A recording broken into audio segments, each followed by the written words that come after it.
Hello friends, எல்லோருக்கும் வணக்கம். நான் உங்கள் ஜெயலக்ஷ்மி.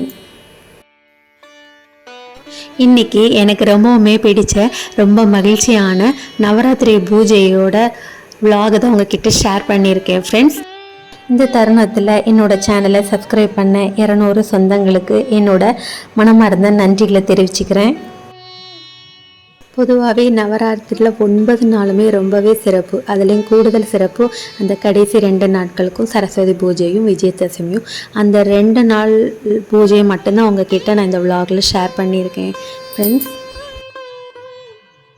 என்னோட சின்ன வயசுல இருந்தே கடைப்பிடிக்கிற ஒரு விரதம்னா அது இந்த நவராத்திரி விரதம் மட்டும்தான். அது அம்மா வீட்டில் சின்ன வயசுலேருந்தே பழக்கப்பட்ட விரதம்.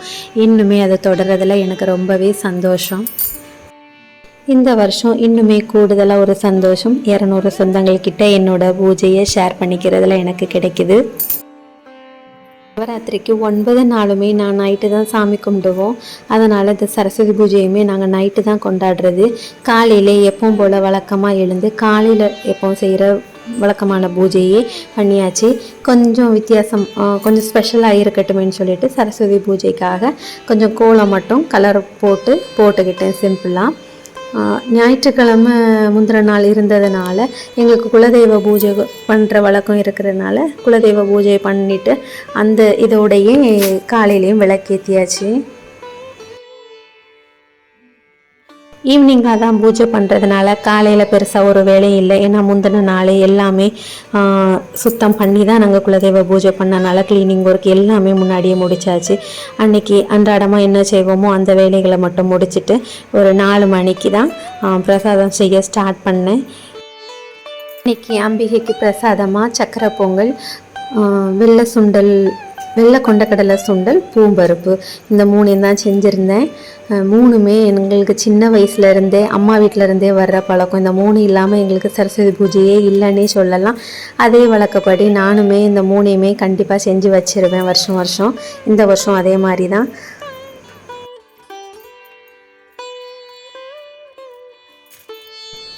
பூம்பருப்புக்கு கடலைப்பருப்பு 1 மணி நேரம் ஊற வச்சு குக்கரில் 1 விசில் வச்சு எடுத்தால் போதும். அதே மாதிரி வெள்ளை சுண்டலை ஒரு 6-7 மணி நேரத்துக்கு முன்னாடியே காலையில் 7 மணி பூஜை முடிச்சுட்டு நான் ஊற வச்சேன். கரெக்டாக இருந்தது. ஒரு 5 விசில் வச்சு எடுத்த உடனே கடலையே ரெடி ஆகிட்டு அப்படியே தாளித்து வச்சுட்டேன்னா ரொம்ப ஈஸியான பிரசாதங்கள் தான். டெய்லி நம்ம ஒவ்வொரு பிரசாதமே செஞ்சாலுமே இந்த 9ஆம் நாள் நம்மளுக்கு சாமிக்கு செஞ்சு வைக்கிறது கொஞ்சம் ஸ்பெஷல் தான். இந்த பருப்பு ஐட்டங்களில் நம்ம பிரசாதம் செய்யும் போச்சில் நம்மளுக்கு சில நேரத்தில் கேஸ்ட்ரிக் ப்ராப்ளம் வருமோன்னு ஒரு பயம் இருக்கலாம். அதுக்கு அதை பருப்பை வேக வைக்கும் போச்சில் ஒரு சின்ன துண்டு இஞ்சி கட் பண்ணி போட்டுட்டு வேக வச்சு அதை எடுத்து தூர போட்டுறணும். அப்படி பண்ணி பாருங்கள், கண்டிப்பாக வாயுத்துள்ள எந்த பிரச்சனையும் வராது. அதே மாதிரி இந்த சுண்டல் ஐட்டங்களில் தேங்காய் எண்ணெயில் தாளிக்கணும். ரொம்பவே வாசனையாக ரொம்ப சுவையாகவும் இருக்கும். ட்ரை பண்ணி பாருங்கள் ஃப்ரெண்ட்ஸ். இதோட சின்ன டிப்ஸ் உங்ககிட்ட ஷேர் பண்ணணும்னு தோணிச்சு, அதனால் ஷேர் பண்ணியிருக்கேன். சின்ன வயசுலேருந்தே இந்த நவராத்திரிக்கு அம்மா வேறு தான் எடுப்பாங்க. நாங்களும் நான்வெஜ்லாம் சாப்பிடுவோம். வீட்டில் அம்மா எடுத்தாலே நமக்கு எதுவும் கிடைக்க போகிறது கிடையாது. அம்மா கூட சேர்ந்து நாமளும் அப்படியே சாமியை வேண்டிட்டு பிரசாதம்லாம் செஞ்சு வைப்பாங்க. அதையும் சாப்பிட்டுட்டு அப்படி தான் போகும். பெருசாக பக்திலாம் ரொம்ப அதிக அளவுக்குலாம் இருந்தது கிடையாது. ஆனால் மனுஷங்களால் நடக்காத சில காரியங்கள் கூட தெய்வ சக்தினால் நம்மளுக்கு கிடைக்கும். நாங்கள் அந்த தெய்வ நம்பிக்கையை மட்டும் எங்கள் மனசில் ஆழமாக விதைச்சி விட்டாங்க. இன்றைக்கி அந்த விதைச்சி விட்டதோட பலன் தான் இன்றைக்கி நான் இந்த அளவுக்கு சாமி மேலே ரொம்ப ஈடுபாடோட எனக்கு பூஜை செய்கிறதுலலாம் ரொம்ப ஆசையும் இருக்கிறதுக்கு காரணம் அம்மா சின்ன வயசில் எங்களை வளர்த்து விட்டது தான். அதுபோல் அப்பாவும் அடிக்கடி ஒரு வார்த்தை சொல்லுவாங்க, 5ல் விளையாதது 50ல் விளையாதுன்னு. எந்த பழக்க வழக்கங்களுமே நம்மளுக்கு சின்ன வயசில் கற்றுக்கிறது அவ்வளோ சீக்கிரத்தில் நம்மளை விட்டு போகாது. சின்ன வயசுலலாம் பக்திங்கிறது ஒரு விரதம் அப்படின்னு சொன்னோன்னா நான்வெஜ்ஜு சாப்பிடாமல் இருக்கிறது, கோயிலுக்கு போகிறது, அவ்வளோந்தான். அதோடு எங்களோட பக்தி முடிஞ்சிடும். அந்த வயசில் எங்களுக்கு அவ்வளோந்தான் தெரிஞ்சுது. வாழ்க்கை எப்போவுமே எல்லாருக்கும் ஒரே மாதிரியே எல்லா காலத்துலேயும் போகிறது கிடையாது. கண்டிப்பாக ஒரு நேரம் சந்தோஷம் இருந்தால் ஒரு நேரம் கண்டிப்பாக கவலையும் நம்மளுக்கு வரதான் செய்யும்.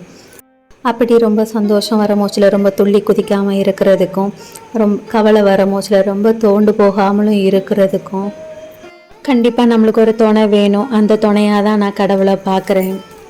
நாம் அப்படி கடவுள்கிட்ட வச்சிருக்கிற உறவையும் அந்த நம்பிக்கையும் பலப்படுத்துறதுக்கு நமக்கு அந்தந்த காலகட்டத்தில் ஒரு சில பூஜைகளும் விரத முறைகளும் இன்னுமே அந்த நம்பிக்கை ரொம்ப அழகாக பலப்படுத்தும்.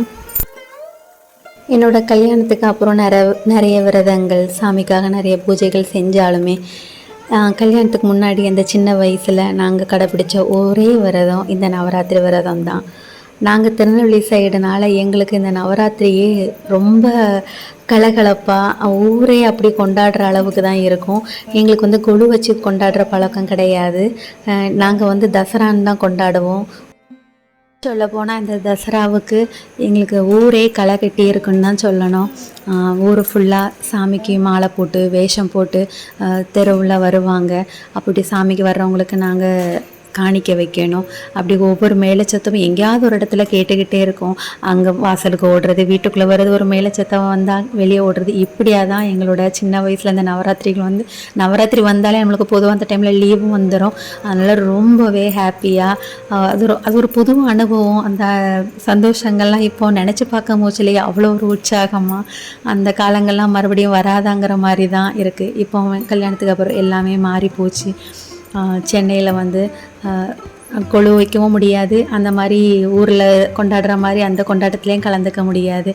என்னால் முடிஞ்சது என்னோடய மூகாம்பிகை அம்மாவுக்கு 9 நாளும் எனக்கு விரதம் இருந்து பூஜை பண்ணுற அந்த ஒரு பாக்கியத்தை தான் கொடுத்துருக்காங்க. அப்படி தான் இந்த நவராத்திரியிலையும் அம்பிகைக்கு பிடிச்ச பிரசாதம்லாம் வழக்கம் போல் செஞ்சு வச்சு நாங்கள் அந்த பூஜையை சிம்பிளாக முடிச்சுக்கிட்டோம்.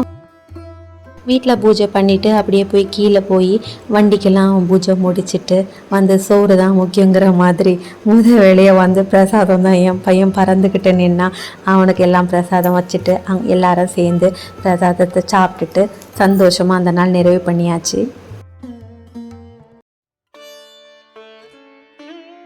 இது நவராத்திரியோட 10வது நாள் விஜயதசமி அன்னைக்கு காலையில் ஷூட் பண்ணது. 9 நாள் விரதம் எடுத்தாலும் அந்த 10வது நாள் பூஜையில் தான் நம்மளுக்கு அது பூரணத்துவம் அடையுது. அதனால் காலையிலே எல்லா நாளும் நான் சாயந்தரம் 6 மணிக்கு மேலே பூஜை பண்ணி அம்பிகைக்கு பிடிச்ச இதெல்லாம் பண்ணுறது. ஆனால் இந்த விஜயதசமி அன்னைக்கு காலையிலே செஞ்சுருவாங்க. எங்கள் ஊரில் கோயிலெல்லாம் அப்படி தான். அந்த வழக்கம் போல் நானுமே காலையிலே எழும்பி குளிச்சுட்டு புடவையெல்லாம் கட்டிட்டு வந்ததுனால கொஞ்சம் டைமும் ஆயிடுச்சு. 6 மணிக்குள்ளே விளக்கு ஏற்றி சாமி கும்பிடணும்னு சொல்லிட்டு கொஞ்சம் வேகமாக கோலம்லாம் போட்டுட்டு பூஜை பண்ணுறதுக்கு எல்லாம் ரெடி பண்ணிகிட்டு இருந்தேன். எங்கள் ஊரில் இந்த 9 நாளும் கோயிலுக்கு போக முடியாதவங்க கூட இந்த 10வது நாள் பூஜையில் கண்டிப்பாக போய் கலந்துப்பாங்க. அம்பிகையோட அருளை பரிபூரணமாக நம்ம பெறுறதுக்கு அந்த 10வது நாளை நம்ம பயன்படுத்திக்கிடணும். எனக்கும் இங்கே சென்னையில் நவராத்திரியோட முதல் நாள் அன்னைக்கு மட்டும்தான் எனக்கு கோயிலுக்கு போக பாக்கியம் கிடச்சிது. அதுக்கப்புறம் எனக்கு கிடைக்கவே இல்லை. ஏன்னா வீட்டில் பூஜை வச்சுக்கிட்டு நம்ம வெளியில் போய் வீடை மூடிட்டு போயிட்டுருக்க முடியாது. நான் எங்கேயுமே போகலை. அதனால் இன்றைக்கி பூஜையெல்லாம் முடிச்சுட்டு வேலையாக போய் அம்பிகையை எங்கேயாவது போய் பார்த்துட்டு வந்துடணும். அந்த ஒரு இதில் தான் வேகமாக வீட்டில் பூஜையை முடிக்கிறதுக்கு ஓரளவுக்கு எல்லாம் பண்ணிக்கிட்டு இருந்தேன். நான் கோலம் போட்டு முடியவுமே சூரிய பகவான் வர்றதுக்குமே கரெக்டாக இருந்தது. போட்ட கோலத்துக்கு பரிசளிக்கிற விதமாக அவரோட பிரகாசமான ஒளியை என் வீட்டு வாசலில் பரப்பியிருக்காரு. உங்களுக்கும் என்னோடய வீடியோக்கெல்லாம் பிடிச்சிருந்தா கண்டிப்பாக லைக் பண்ணுங்கள், ஃப்ரெண்ட்ஸுகளுக்கு ஷேர் பண்ணுங்கள், சேனலை சப்ஸ்கிரைப் பண்ணி தொடர்ந்து உங்கள் சப்போர்ட்டை கொடுத்துக்கிட்டே இருங்க. என்னோடய வீடியோவில் பிடிச்சது பிடிக்காதது இப்படி எந்த கமெண்ட்ஸாக இருந்தாலும் கமெண்ட் பாக்ஸில் கண்டிப்பாக ஷேர் பண்ணுங்கள்.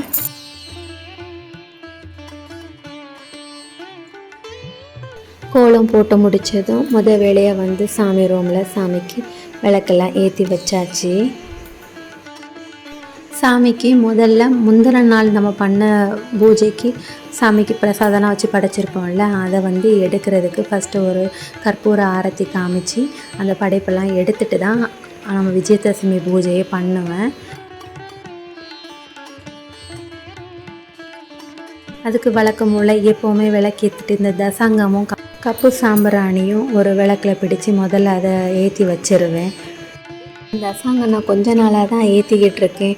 அப்படியே நம்மளுக்கு கோயிலில் என்ன ஸ்மெல் வருமோ அது போலயே வீடும் நம்மளுக்கு நல்லா மணக்குது. இன்னும் தசங்கம் யாரும் யூஸ் பண்ணாமல் இருக்கிறீங்கன்னா ஒரு முறை ட்ரை பண்ணி பாருங்கள், உங்களுக்கு கண்டிப்பாக பிடிக்கும். இப்போ சாமிக்கு கற்பூர ஆரத்தி காமிச்சு அந்த படைப்பில் உள்ள பிரசாதத்தெல்லாம் எடுக்கிறதுக்கு ஒரு பூஜை பண்ணி அந்த படைப்பையும் எடுத்துகிட்டு போயாச்சு. அதுக்கு அடுத்தது புதுசாக நம்மளுக்கு நெய்வேத்தியம் அம்பிகைக்கு வச்சு விஜயதசமி பூஜையை வந்து நிறைவு செய்யணும். நான் இன்றைக்கி பிரசாதம் எதுவும் செய்யலை. பாலில் கொஞ்சம் நாட்டு சக்கரை ஏலக்காய் தூள் போட்டு தான் இன்றைக்கி வச்சேன். ஏன்னா நேற்று கொஞ்சம் எல்லாம் பிரசாதம்லாம் நிறைய செஞ்சதுனால காலையில் சிம்பிளாக முடிச்சிருன்னு சொல்லிட்டாங்க இவங்க அப்பா. அதனால் பால் வச்சு நான் சாமியை கும்பிட்டு முடிச்சிட்டேன். இதுதான் என்னோடய ஃபேவரட்டான மூகாம்பிகை அம்மா. அம்பிகை 9 நாளும் விரதம் இருந்து இந்த 10வது நாள் தான் மகிஷனை வதம் பண்ணி வெற்றி சூடின நாள் அன்னைக்கு. அதனால் நானும் வீட்டில் மகிஷாசுர மர்த்தினி ஸ்லோகத்தை படிச்சுட்டு சாமியை கும்பிட்டு முடிச்சாச்சு. கற்பூர ஆரத்தி காமிச்சு முடிச்சுட்டு எனக்கு பிடிச்ச அம்பிகையை பார்க்குறதுக்கு கோயிலுக்கு கிளம்பியாச்சு. அம்பிகை வந்து அபிராமி அன்னையாக காட்சி கொடுக்குறாங்க. அந்த அபிராமி அன்னையை மனசார வேண்டிக்கிட்டு விரதத்தை பூர்த்தி பண்ண திருப்தியோட மன நிறைவோட சந்தோஷமாக வீட்டுக்கு வந்துட்டோம். இவ்வளோ நேரம் என்னோடய வீடியோவை பொறுமையாக பார்த்த எல்லோருக்கும் என்னோட நன்றிகள். கூடிய சீக்கிரம் இன்னொரு விலாகில் சந்திக்கிறேன்.